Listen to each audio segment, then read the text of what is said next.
জন্য এখানে আসেনি।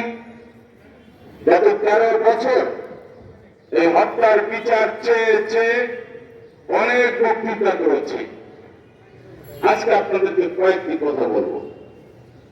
নাম্বার 1, গত সরকার আওয়ামী লীগ সরকার যে ফ্যাসিস্ট ছিল তার প্রমাণ হচ্ছে সাগর রুনি হত্যার বিচার হয় নাই। এমনকি তারা এই খুনের সাথে জড়িত সেটিও আমরা জানতে পারি নাই। আওয়ামী লীগ সরকার যে ফ্যাসিস্ট ছিল তার প্রমাণ হচ্ছে এই হত্যার বিচার কাণ্ড এবং এই হত্যার তদন্তকে তারা ভিন্ন খাতে প্রবাহিত করেছে। আর এই হত্যার সাথে আওয়ামী লীগের প্রভাবশালী লোকজন যে জড়িত ছিল তার প্রমাণ হচ্ছে আমরা খুনিদের নাম জানতে পারি নাই। সেই সময় শেষ হয়েছে, আওয়ামী লীগ নেই, এখন বিপ্লবী সরকার ক্ষমতায়। আমরা তাদের কাছে আশা করছি আমরা এই হত্যার বিচার পাব। যদি না পাই আপনারা মনে রাখবেন কিয়ামত পর্যন্ত এই হত্যার বিচার দাবি করে যাব আমরা ইনশাআল্লাহ। আমরা আজকে এখানে সংগ্রাম কমিটি গঠনের কথা এসেছে। আমরা জেনেছি আগামী 2 মার্চ এই হত্যার প্রতিবেদন দাখিলের কথা রয়েছে। আমরা 2 মার্চ পর্যন্ত দেখব।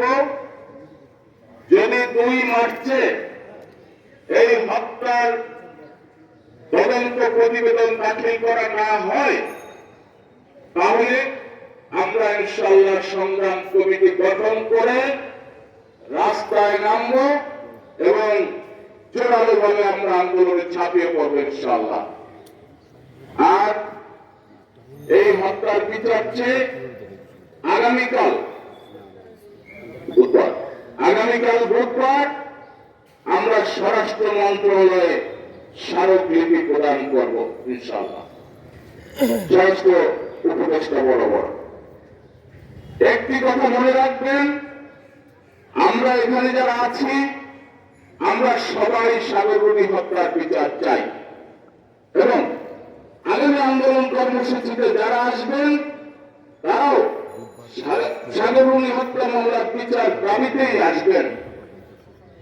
ইতিপূর্বে যারা আমাদের আন্দোলন সংগ্রামকে ভিন্ন খাতে প্রবাহিত করেছেন, ভিন্নভাবে উপস্থাপন করেছেন, যারা বেনিফিশিয়ারি হয়েছেন, পকেটে টাকা ভরেছেন, সরকারের গুরুত্বপূর্ণ পদে গিয়েছেন, বিদেশ গিয়ে আলিশান অবস্থায় থেকেছেন, ইনশাআল্লাহ তাদেরও বিচারের মুখোমুখি করবে এই সাংবাদিক সমাজ।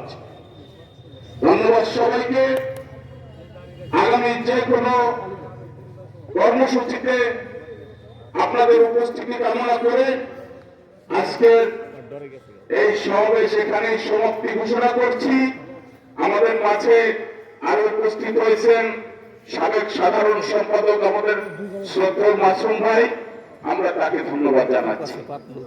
আলী মোহাম্মদ ভাই আছেন এবং আপনারা যারাই আছেন সবাইকে আমরা ধন্যবাদ জানাচ্ছি। আগামীতে ইনশাআল্লাহ আসবেন।